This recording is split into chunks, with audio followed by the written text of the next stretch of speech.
नमस्कार, दिशा न्यूज में आपका स्वागत है। मैं हूं शालिनी। अपने इस खास न्यूज बुलेटिन में हम आपको दिखाएंगे देश दुनिया की हर वो छोटी बड़ी खबर जो जनता से जुड़ी हुई है। शनिवार का दिन दिल्ली के इतिहास में एक यादगार दिन साबित हुआ। आम आदमी के खास बने अरविंद केजरीवाल ने दिल्ली के रामलीला मैदान में दिल्ली के मुख्यमंत्री पद के लिए शपथ ली। देश की राजनीति में नया अध्याय शुरू करने वाले और देश की सबसे बड़ी पार्टी कांग्रेस की नींव को हिला देने वाली आम आदमी पार्टी के नेता अरविंद केजरीवाल दिल्ली में मुख्यमंत्री पद की शपथ लेने के बाद राजघाट पहुंचे और राष्ट्रपिता महात्मा गांधी को श्रद्धांजलि अर्पित की। इसके बाद वे सीधे दिल्ली सचिवालय में पहुंचे।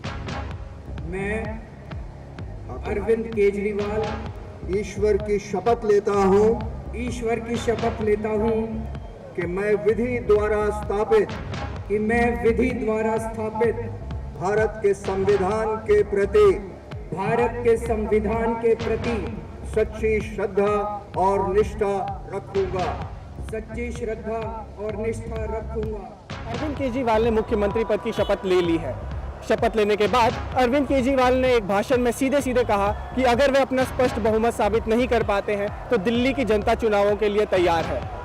अब देखना यह है कि कांग्रेस के गठबंधन की सरकार कितने दिन चलती है। कैमरामैन पंकज गुप्ता के साथ रजत काट, दिशा न्यूज। अरविंद केजरीवाल ने दिल्ली के रामलीला मैदान में मुख्यमंत्री पद की शपथ ली, जिसके बाद लोग भी आपके सत्ता में आने से खुश हैं। भ्रष्टाचार से तंग आई जनता को उम्मीद है कि अरविंद केजरीवाल की सरकार भ्रष्टाचार को खत्म कर उनकी उम्मीदों पर खरा उतरेगी। मैं कहना चाहती हूँ कि ईश्वर उनका साथ है, हम लोग उनका साथ है, ईश्वर उनका साथ है। और जैसे शायद बोली है कि वो जो उन्होंने कहा जन लोकपाल लाएंगे, अभी आ जाएगा, वो आएगा। और उन्होंने पानी साफ बोला है और बिजली का बिल आ रहा है, वो जरूर होगा। आम आदमी के सवालों पर दिल्ली की जनता का दिल जीतने वाले अरविंद केजरीवाल ने आज इतिहास रचते हुए दिल्ली के सीएम पद की शपथ ली। इसके अलावा केजरीवाल के सभी 6 मंत्रियों ने भी रामलीला मैदान में ही शपथ ली। शपथ लेने के बाद केजरीवाल ने आम जनता को उसी मंच से संबोधित किया और परंपराओं से बंधी घिसी पिटी राजनीति पर कटाक्ष किया। केंद्रीय आवास एवं शहरी गरीबी उन्मूलन मंत्री डॉक्टर गिरिजा व्यास रोहतक पहुंची, जहां उन्होंने रोहतक के गांव बोहर में राजीव आवास योजना का शुभारंभ किया। इस मौके पर डॉक्टर गिरिजा व्यास ने कहा कि सरकार ने प्रदेश के हिसार, फरीदाबाद समेत कई शहरों में भी गरीब लोगों को मकान उपलब्ध करवाने के लिए राजीव आवास योजना को स्वीकृति प्रदान की जाएगी। इस समारोह में हरियाणा के मुख्यमंत्री भूपेंद्र सिंह हुड्डा, मंत्री सावित्री जिंदल, रोहतक से सांसद दीपेंद्र हुड्डा समेत कई नेता मौजूद थे। लोकसभा चुनाव को लेकर सियासी पार्टियां पूरी तरह से सक्रिय हो चुकी हैं। वहीं पंजाब के मुख्यमंत्री प्रकाश सिंह बादल ने भी फतेहगढ़ साहिब में सियासी कॉन्फ्रेंस के दौरान बीजेपी के प्रधानमंत्री पद के उम्मीदवार नरेंद्र मोदी की तारीफ में कसीदे पढ़ते हुए कहा कि लोकसभा चुनाव में नरेंद्र मोदी को प्रधानमंत्री बनाने के लिए कांग्रेस का सुपड़ा साफ करना होगा। छोटा योगदान छोटा जाए, एक वोट कौमी 2 मिनट लगने हैं।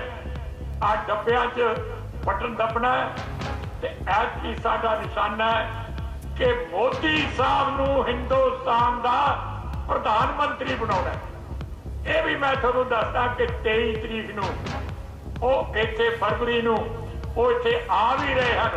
ਵੱਡੀ ਰੈਲੀ, ਲੱਖਾਂ ਦੀ ਰੈਲੀ ਆਪਾਂ ਜਿਹੜੀ ਕਦੇ ਹਿੰਦੁਸਤਾਨ 'ਚ ਨਾ ਹੀ ਹੋਵੇ ਉਹ ਰੈਲੀ ਕਰਨੀ ਹੈ ਤਾਂ ਕਿ ਜਿਹੜਾ ਕੁਝ ਥੋੜਾ ਬਹੁਤ ਕਾਂਗਰਸ ਦਾ ਨਿਸ਼ਾਨ ਹੈ ਉਹ ਆਪਾਂ ਇਹ ਦੀ ਨੇਰੀ ਲੈ ਜੇ ਕਿ ਉਹ ਨਿਸ਼ਾਨ भी खत्म हो जाए।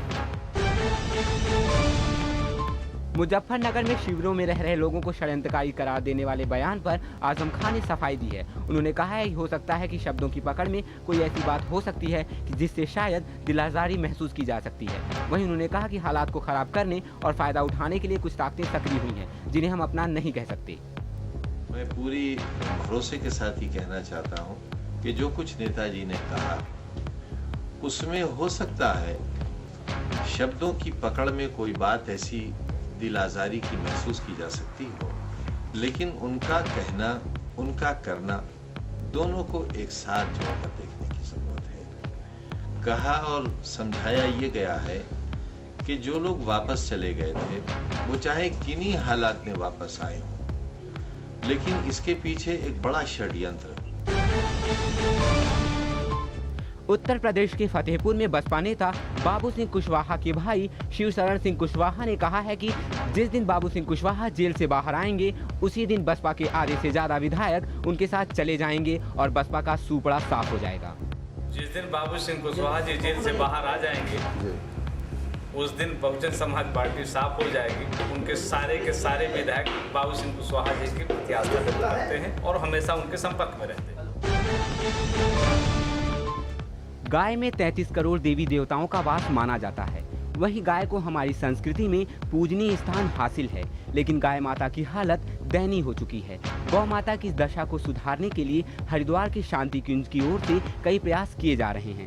इसी कड़ी के तहत गौ संवर्धन आंदोलन के अंतर्गत पूरे भारतवर्ष में अनेक स्थानों पर गौशालाएं स्थापित की गई हैं। इसी तरह का प्रयास किया गया है गायत्री धाम की ओर से, जिनकी ओर से सिंधवा मध्य प्रदेश में गौ विज्ञानशाला की स्थापना की गई है, जिसमें बीमार गायों का इलाज किया जाता है। जिसमें 150 गायों की विज्ञानशाला है, जिसके माध्यम से 45 तरह की औषधियों को तैयार किया जाता है एवं प्रतिवर्ष गौग्राम तीर्थ पद यात्रा निकाली जाती है, जिसके तहत अब तक 45,000 से ज्यादा किसानों से संपर्क किया जा चुका है। गायत्री धाम सिंधवा के अग्रणी पंडित श्री मेवालाल जी ने गौ माता के आध्यात्मिक महत्व के बारे में बताया। समस्त धर्म संप्रदाय पंथों में गौ के धार्मिक महत्व को स्वीकार किया गया है। सुनिश्चित है गौ में समस्त देव गुणों के कारण उन्हें सर्वदेवमयी धारण की शक्ति बताई गई है। सुनिश्चित है गाय की रीढ़ की हड्डी में जो सूर्य केतु नाड़ी है वो सूर्य की 12 राशियां, और निश्चित है कि पृथ्वी के 12 ज्योतिर्लिंग उनकी रीढ़ की हड्डी में निवास करते हैं, जिसके परिणाम से पंचगव्य में सारे औषधि गुणों के कारण गाय को मां कहा गया है। वास्तव में गोवंश हमारे जीवन का आधार, हमारी संस्कृति का, हमारी अर्थव्यवस्था का, हमारे सारी सृष्टि की, जिसको रचयिता बोलेंगे, सृष्टि के आधार स्तंभ, उसमें गोवंश प्रमुख रूप से है। देश को जगाने का वास्तव में सारा कार्य सारे समाज का है, क्योंकि आज जिस स्थान पर हम लोग गायत्री का जो सेंधवा का केंद्र है। सरबंसदानी श्री गुरु गोविंद सिंह जी के छोटे साहिबजादों बाबा जोरावर सिंह, बाबा फतेह सिंह जी और माता गुजरी जी की ओर से की गई लासानी शहादत को समर्पित 3 दिवसीय शहीदी जोड़ मेला संपन्न हो गया। फतेहगढ़ साहिब की महान पावन धरती पर श्री गुरु ग्रंथ साहिब जी की छत्र छाया और 5 प्यारों की अगुवाई में SGPC की ओर से संगतों के सहयोग से विशाल नगर कीर्तन गुरुद्वारा श्री फतेहगढ़ साहिब से गुरुद्वारा श्री ज्योति स्वरूप में पहुंचने के बाद संपन्न हुआ। इस मौके पर हजारों की संख्या में संगतों ने गुरु महाराज जी के दर्शन किए और छोटे साहिबजादों जी को शहादत को याद किया। पूज्य संत बाबा सुखदेव सिंह जी डेरा रूमीवालों जी के सहयोग से संत बाबा वधावा सिंह जी की बरसी के मौके पर एक धार्मिक समागम का आयोजन किया गया। भटिंडा के लहराखाना में आयोजित इस धार्मिक समागम के मौके पर हजारों की संख्या में श्रद्धालु पहुंचे। इस मौके पर बाबा सुखदेव सिंह जी ने अपने प्रवचनों से समागम में मौजूद संगतों को निहाल किया। पंजाब के सुल्तानपुर लोधी में गुरुद्वारा अंतरात्मा साहिब जी स्थित है।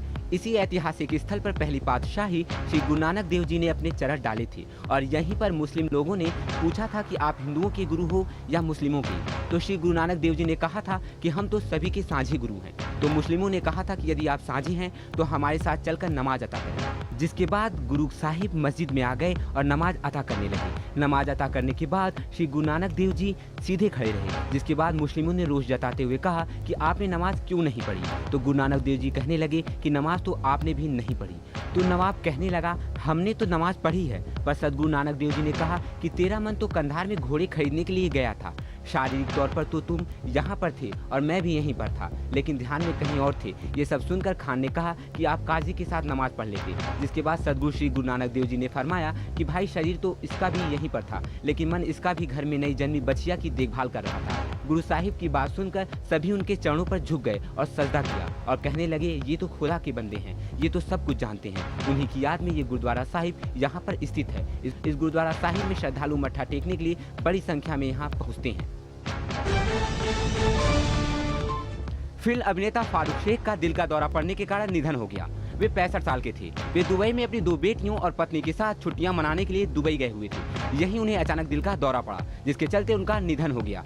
उनके निधन की खबर सुनते ही बॉलीवुड में शोक की लहर दौड़ गई। फारूक शेख ने कई फिल्मों में बेहतरीन अभिनय कर लोगों के दिलों में खास जगह बनाई थी। तुमको देखा तो ये ख्याल